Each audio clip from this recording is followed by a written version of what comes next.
যদি গান এমন হয়, এই বসো বসো, যদি গান এমন হয়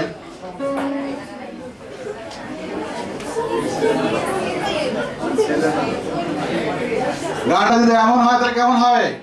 রেডি, 1 2 3। তুমি ছিলে না যখন, চোখে ছিল না স্বপ্ন, ভালোবাসা ছিল অজানা। তুমি আমার ভালোবাসা ছিলে চোখে, তুমি ছিলে না যখন।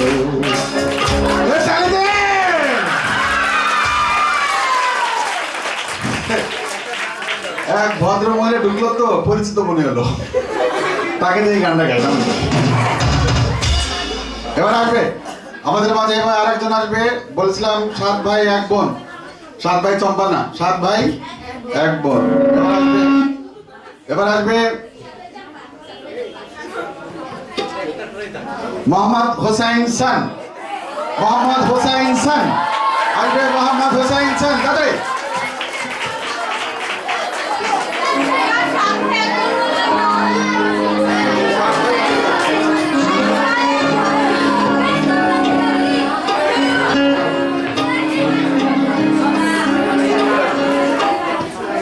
আবার ঠিক নাকি? আবার ঠিক? তাহলে দে।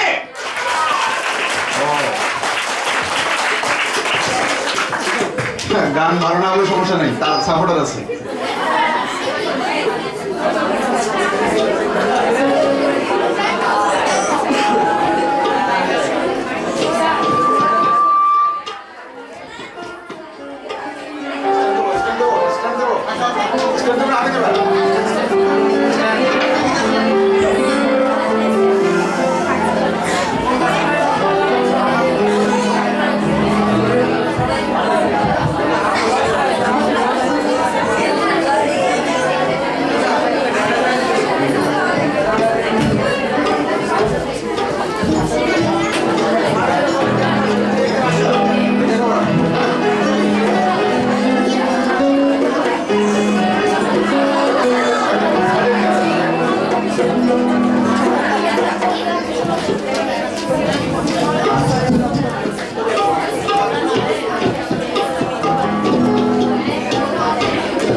ওর গানটি শুরু করার আগে একটা ঘোষণা দিই। কথা না বলি, কথা না বলি। ও গান গাইতে আসছে, তোমরা শোনো, মুখ বন্ধ থাকবে, চোখ খোলা থাকবে, আর কান পুরোটাই খোলা থাকবে, ঠিক আছে?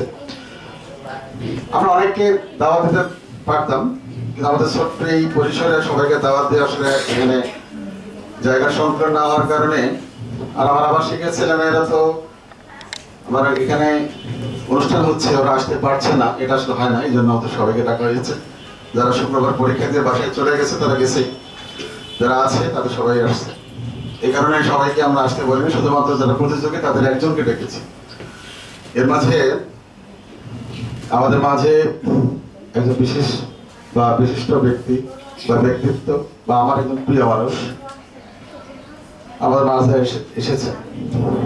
আমার মাঝে বা আমাদের মাঝে একজন আমার খুব প্রিয় মানুষ এসেছে। না না, ওটা না, ওটা সেটা হচ্ছে নাহারুল হক পান্না ভাই। একটু দাঁড়ান।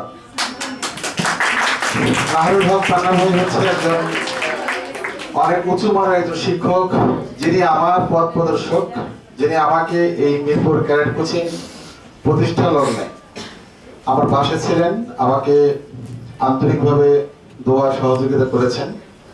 আমরা একজন সিনিয়র পার্সন, বন্ধু বলতে পারি, বড় ভাই বলতে পারি। পরবর্তীতে উনি একজন সোনালী ব্যাংকের একজন কর্মকর্তা হলেন। এরপরে আবার মনে হয় এফবিআই আছেন নাকি জানেন, এখন চাকরি চলছে।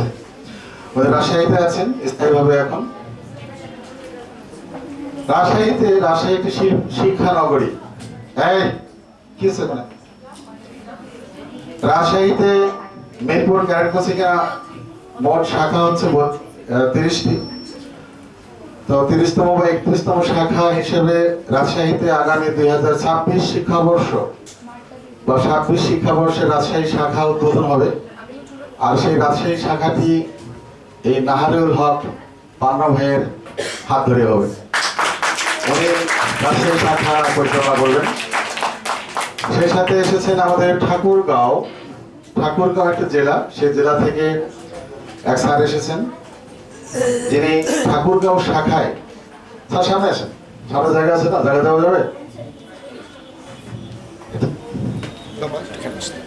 বসেন। ঠাকুরগাঁও শাখা পরিচালনা করার জন্য দায়িত্ব নিয়েছেন উনি খলিলুর রহমান স্যার। উনি ঠাকুরগাঁও থেকে এসেছেন আমাদের মাঝে।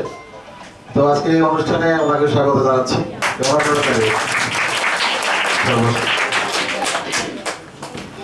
আমরা পরবর্তী প্রতিযোগিতায় চলে যাই। আমাদের আবাসিক ছাত্র, নামটা ভুলে গেলাম, কি নাম?